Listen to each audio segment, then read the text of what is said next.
ito ng isinumpang diwata. Bakit mo tinanggal ang aking alaala ukol sa sinabi ni Mira na Lira ang tunay na anak daw ni Amihan? Hindi ko batid ko anong sinasabi mo. Makakaalis ka na. Kumikilos na pala si Asbal at si Pirena laban sa Sapiro. Maghati tayo sa dalawang pangkat. Harapin mo si Lilasari. Dakpin mo ng buhay at iharap sa akin. Tumakas na sina Lilasari at Hitano. Damit ito ng isang sanggol. Magkasama silang paslit. Ngayon lamang ako nakapunta sa lugar na ito. Naway maging mabait ang mundong ito sa atin, anak. Amihan, ano't narito ka? Narito si Pirena. Nilulusob niya ang Sapiro. Si Ibaro, kailangan natin siya iligtas. Gamitin mo ang iyong kapangyarihan upang pagalingin ang sapirya na ito. Mahal na Reyna. Akil! Ang mga hatol. Nandito na sila. Kung akala ninyo nananahimik na kayo rito sa Lireo, nagkakamali kayo sapagkat patuloy ko kayong guguluhin. Hagon! Wala na siya. Saktan ka ba, Marlon?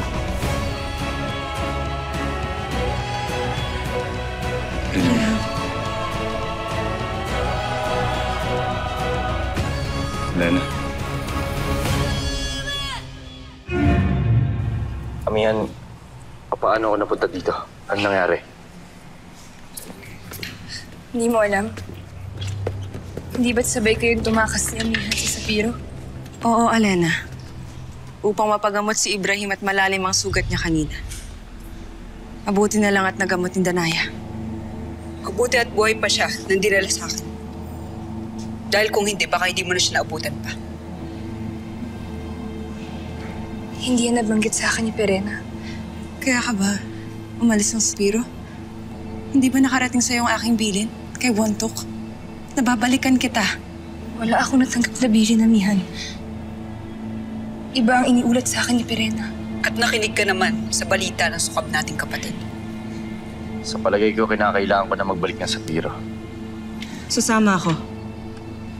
Ngunit nais kong malaman kung anong nangyari kay Hagon. Siya ay nakatakas. Kaya higit namin pag-iibayuhin pagbabantay dito.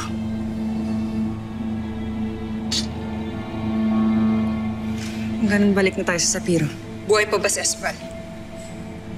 Maaari bang si Alena na lang ang maiwan dito sa Lireo? Ako nasasama sa inyo. Hindi. Sasama ako. Kailangan kong singilin si Pirena.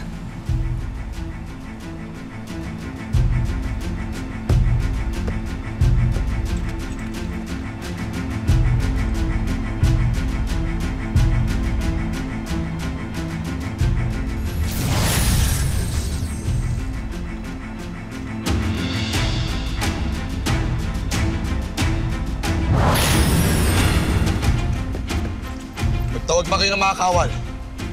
Pagka magpupulong tayo ngayon. Ngayon din.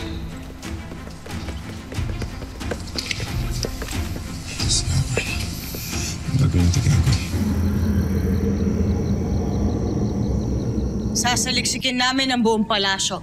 Sisiguraduhin kung walang matitirang hindi ka panalig dito. Mahusay, Maika. Dagtong, samahan mo si Maika sa kanyang tungkulin.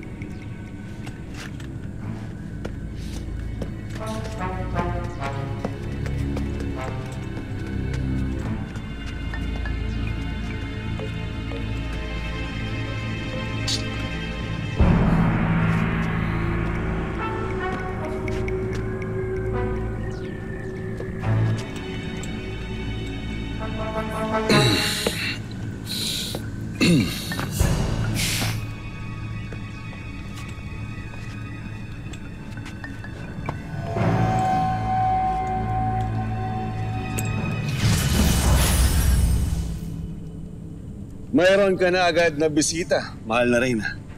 Helena, ano at nagbalik ka? Tama nga, Pirena, ang sinabi mo kanina.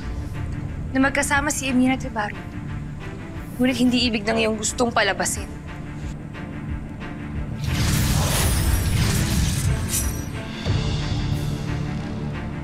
Ibaba mo yung sandata. Huwag mo akong utusan sa Perian!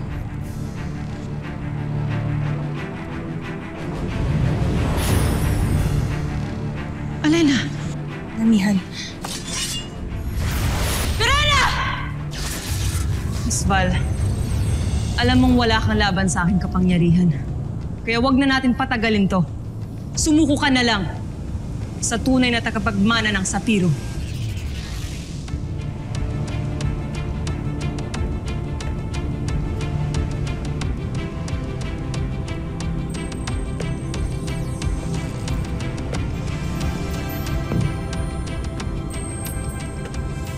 Asbal, kahit kailan, hindi ka karapat-dapat para sa tronong ito.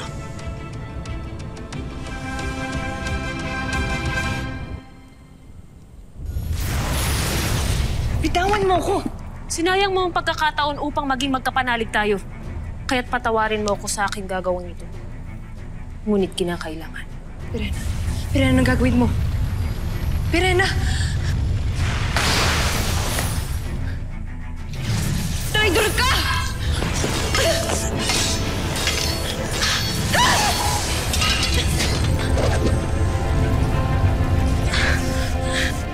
Amihan!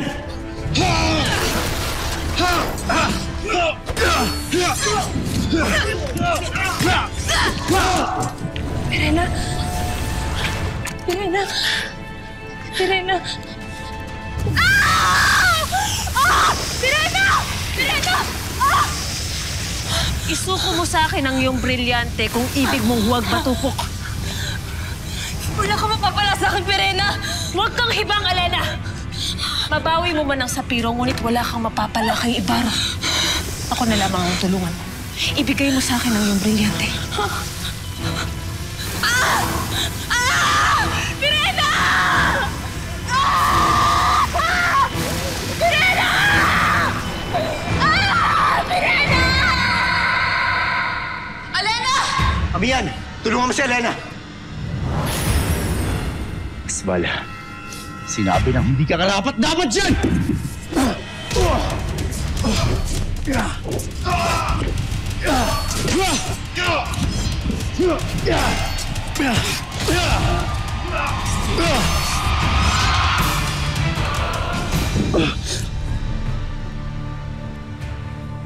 Alena? Alena, ano nangyari sa'yo? Nasaan si Pirena? Wala na siya. Amihan, tulungan mo ko. Halika.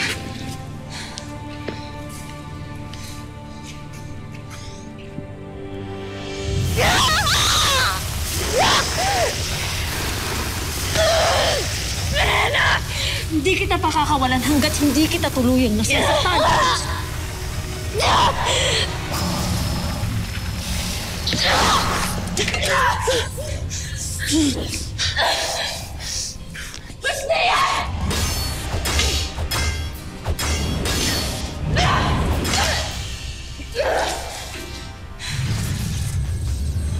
Brilyante ni Alena.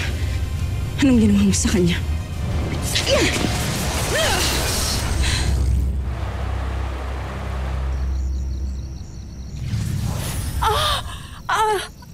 Sangre Danaya! Si Sangre Elena!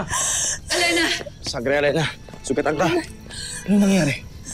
Ang brilyante ko. Wala akong nagawa. Napaubayo ko ito kay Pirena. Kailangan ni namin ang akin. Sangre Danaya, mahina pa si Sangre Elena. Hindi ka pa maaaring umalis dito. Kailangan niyang tulong mo. Kailangan ng Lireo.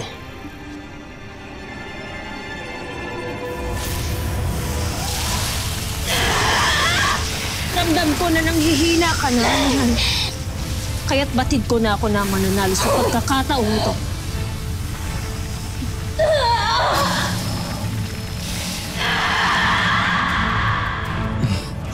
Pasalamat ka, Asbal. Mas mahalaga pa rin si Amihan kaysa sa tronong ito.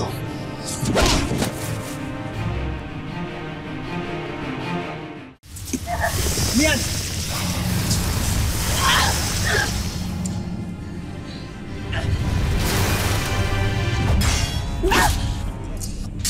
Ay na, Amihan!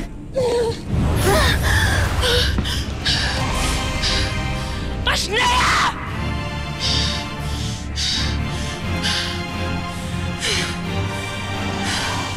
Mas mabuti na ba ang iyong pakiramdam? Kaya ko na to. Abisala Eshma Danaya.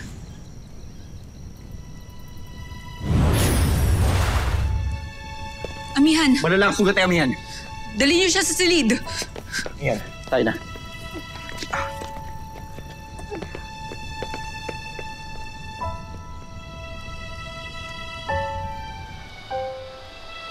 Mira, hindi mo kailangan magalit sa akin. Pasalamatan mo na lamang ako na gumagawa ako ng paraan upang magkaroon tayo ng sariling tahanan. Hindi pa rin ikaw ang kinikilala kong Ina Pirena. Kinasusuklaman pa rin kita. Mira? Huh? Buti nakita kita. Ba't ka umiiyak? Sapagkat ibas akong nahihiya, Lira. Hindi ko maaari maipagmalaki ang aking tunay na ina. Pagkat napakasama niya. Gets ko ang pinagsisenti mo. Pero ano magagawa natin kung ganun talaga ugali ng nanay mo?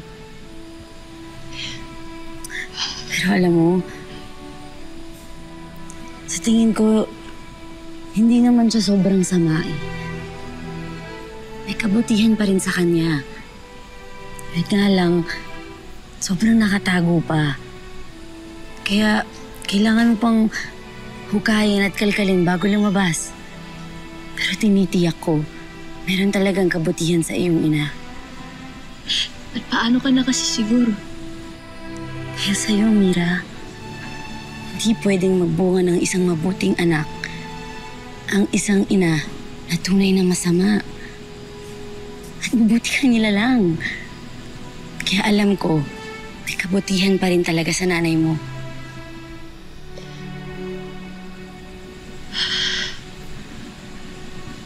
Mali ka. Sapagkat kung ano mang mabuti sa akin. At yun ay dahil sa iyong ina na nagpalaki sa akin, Mira. Huwag ka mawala ng pag-asa sa sarili mong ina, Mira. Isa siyang sangre. Kaya sigurado akong magbabago pa siya.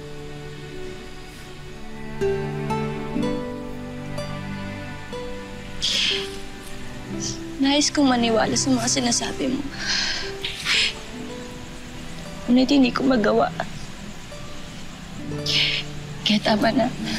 Huwag na natin pag-usapan to. Halika na. Bumalik na tayo ng Lireo.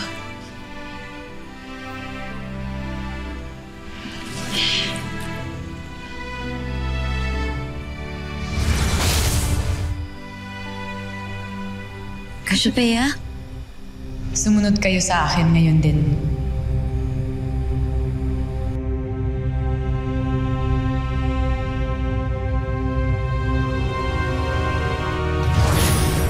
Sval!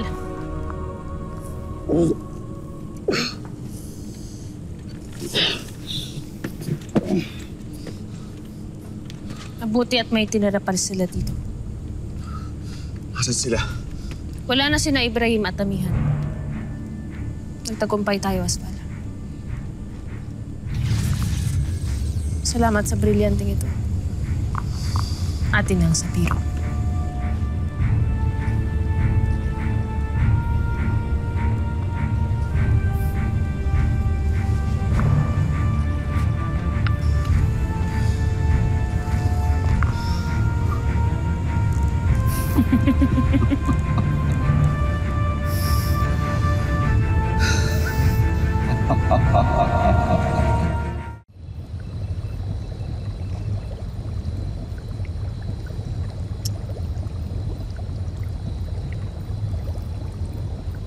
Ano ba ginagawa niya? Kanina pa siya dyan. Naglalaba ba siya? Nagluluto? Ano? Mira, ang kawan ni Cassiopeia ay puno ng mahika. Diyan niya nakikita ang iba niyang pangitain. Ngunit maging ito ay walang ibinibigay sa akin. Hindi pa rin kita mabasa. Hindi ko pa rin makita kung saan ka nagmula. Okay lang yun, model na diwata. Tanggap ko na naman na walang nakakakilala sa akin eh. Kaya huwag mo nang piliting kilalanin pa ako. Dahil wala ka namang magagawa sa ginawang sumpa ng Aether na yun. Liban na lang kung magtutungo kayo sa Devas upang humingi ng tulong kay Emre at sa mga kadugo nating namayapa na. Magbabalik ba ang alaala nila? Sakali magtungo kami sa Devas? Walang katiyakan. Ngunit wala nang ibang paraan kundi tanging ito. Isang napakahirap na paglalakbay ito na kailangan gawin ni Lira bilang pagpapakita sa ating bathala at mga ninuno na karapat-dapat siyang tulungan. Lira, bakit hindi natin subukang magtungo ng Devas? Baka nga nandun yung lunas ng alaala ng lahat. Nandun ang lunas o disgrasya? Ikinamatay ko na noong dati naming tinanggang magpunta ng Devas. Kaya di bali nang di ako makilala ng lahat. Maski na ng magulang ko, huwag lang tayong bumalik doon. Halika na, Mira. Bumalik na tayo ng Lireo. Kasi kanina pa ako nag-aalala sa balita doon at sa Sapiro. Agapi Avi Mata. Paalam. Abisala Eshma.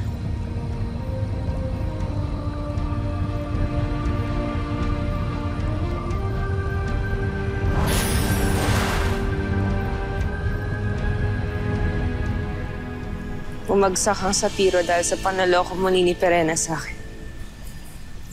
Napasa kamay niya ito. Dahil ginamit niya bilang sandata ang brilyante ni Alena. Ang brilyante na alam natin ngayon ay gagamitin niya upang pananggalang nang huwag maagaw sa kanila ang Sapiro. Nakinig na lang sana ako sa aking kutob at hindi ko pinagkaloob kay Alena ang kanyang brilyante. Nang sa ganun hindi ito nakuha ni Perena sa kanya. Huwag mong sisihin ang iyong sarili, Amihan. Dahil kahit hawak na natin ang ating mga brilyante, maaaring maagaw pa rin sa atin ito ng mga tusong gaya ni Perena at ng mga naghahangad nito. Ngunit binigo ko ang Sapiro, Danaya. Ang kaharian kung saan nanggaling ang aking ama. Ibrahim, patawad at hindi ko napagtanggol ang Sapiro. Yan. Marami ka na nagawa para sa Sapiro. Kaya wala ka dapat ihingi ng kapatawaran. Dahil wala ka namang kasalanan sa mga naganap. Mahal na Reyna. Kalimutan mo muna ang mga suliranin nito. Magpahinga ka muna. Gawin mo masigit na kailangan ng bumawi ng lakas. Ako nang bahala sa kanya. Iwan niyo muna kami ng aking kapatid.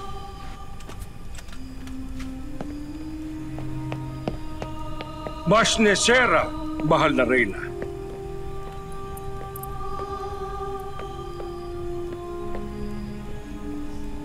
Mauna na ako. Mahal kong Reyna.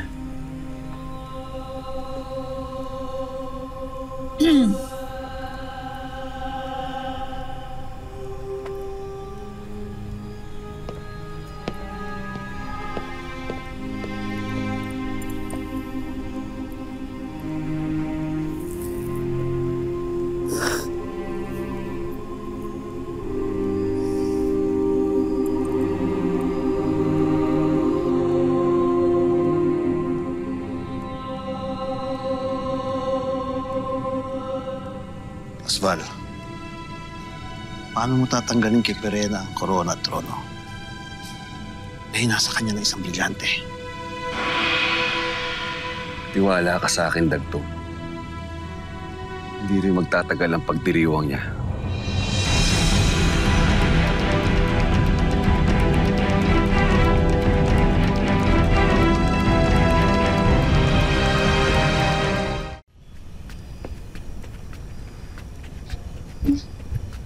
Mira.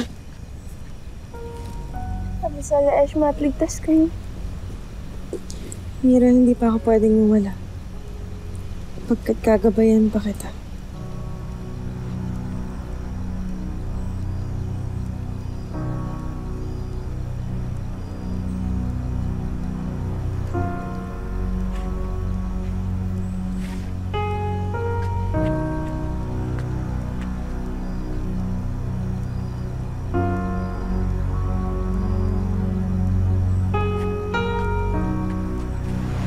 Ano yan? Saan mo natagpuan ang kasangkapan na yan? Doon sa isang silid, sa kabilang gusali, nung ako'y naglilinis. Kakaibang kasangkapan. Ngayon ko lamang ito napagmasdan. Kilala ko yan. Cellphone ko yan.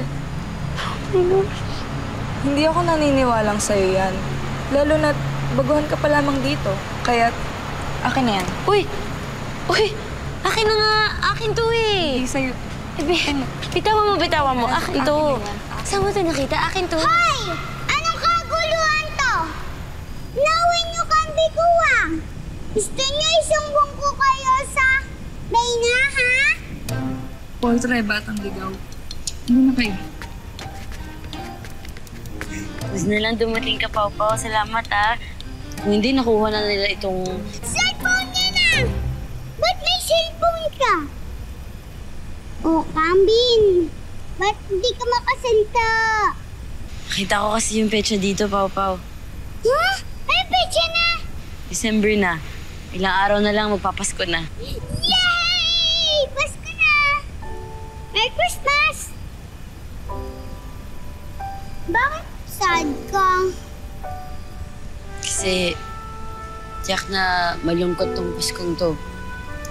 Dahil alam kong hindi ako maaalala o makikilala ng totoong nanay at tatay ko. Paano ko magiging masaya?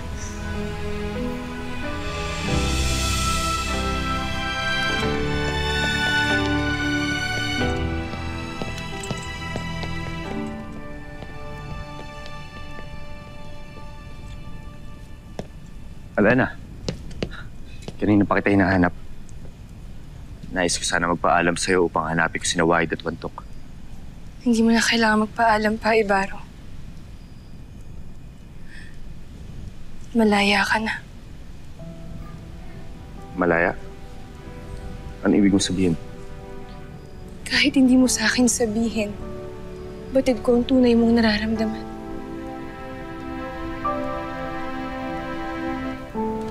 Kaya bakit pa natin kailangang ipilit pa ang lahat?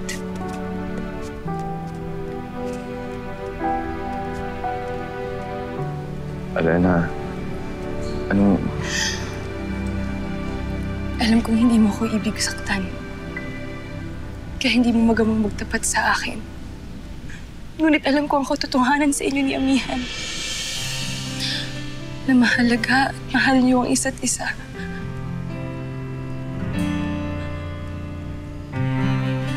Kaya pinapakawalan na kita, Ibaro.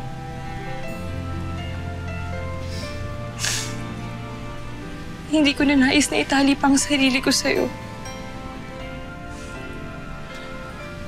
Hindi ko na rin gustong ikulong ka pa sa pagmamahal na hindi mo naman kailangan. Alena, wala akong masabi kundi patawad. Hindi na kailangan ni Baro. Hindi mo kasalanan na hindi mo na ako minamahal.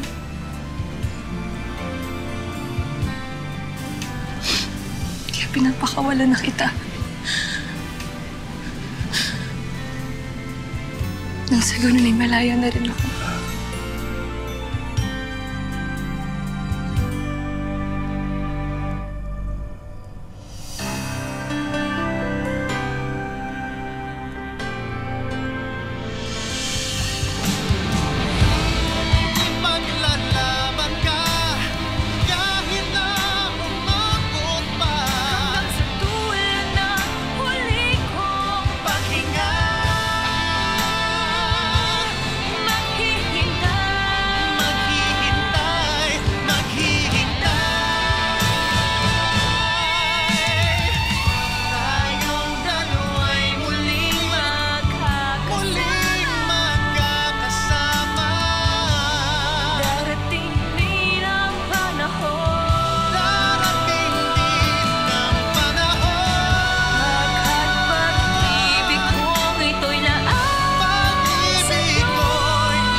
Abisala, mabutit buhay ka din. Kaibigan, parang kami lang yata ni Montok ang masaya ngayon. Pamanin, may iniisip lamang ako.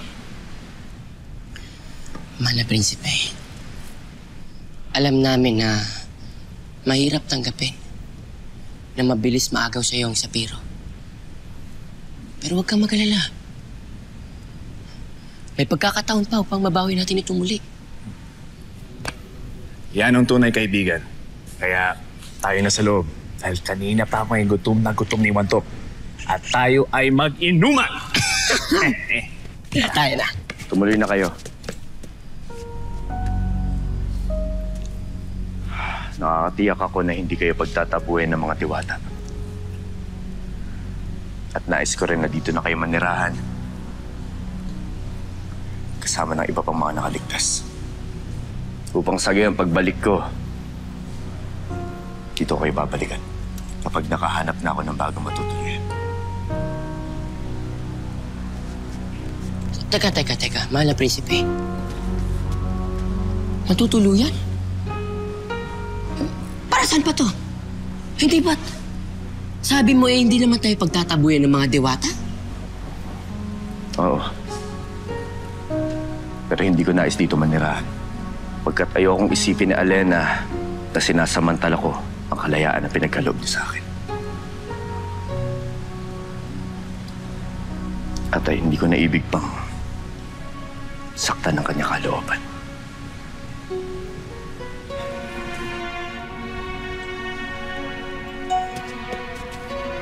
Kalayaan? Ang ibig sabihin, wala na kayong ugnayan ng Sangre Alena? Oo. Huwag na huwag niyong pagsasabi to kahit kanino. Lalong-lalo na kay Amihan. Pagkat ayoko makonsensya siya dahil sa pasya ng kanyang kapatid.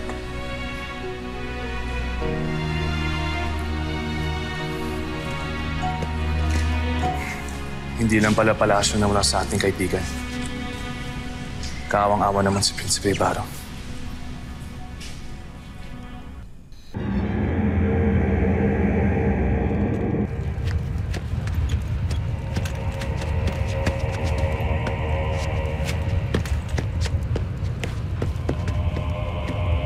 Ano ang balita sa pagtungo mo sa Alhiem? Bakit hindi mo kasama ang aking asawa? Wala na sila sa kanilang kuta. Tumakas na sila. Tanging ito na lamang ang aking nakita.